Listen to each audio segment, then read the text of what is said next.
cleanup time. So whatever you made on your abstract paper sculpture, have that. You might want to put your name on the bottom of it or something, or even on the top. That's fine too.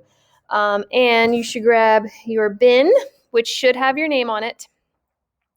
Remember, you're supposed to put your name on that Post-it on the front of your bin. And I'm going to try and clear out the space in the cupboards so that, here's your cupboard number 3. There it is, cupboard number 3. Okay. So what I'd like you to do, so we just stay organized, take your bin, take your paper sculpture, whatever's on top of it, and go ahead and put your bin. And then I would just put your sculpture right next to it, and you just try to have your own personal shelf for yourself, okay? So that's part of the cleanup. Something else, do not leave like scraps of paper like on the table, on the floor. Like clean up after yourself, like recycle it, put it in the garbage, something.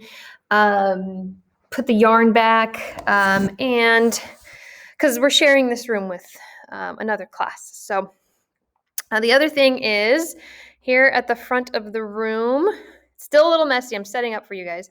Here at the front of the room is this nice bucket of those sanitizing wipes. So the very, very end, please grab a sanitizing wipe and sanitize your station, table. Try to do the chair too, that would be great.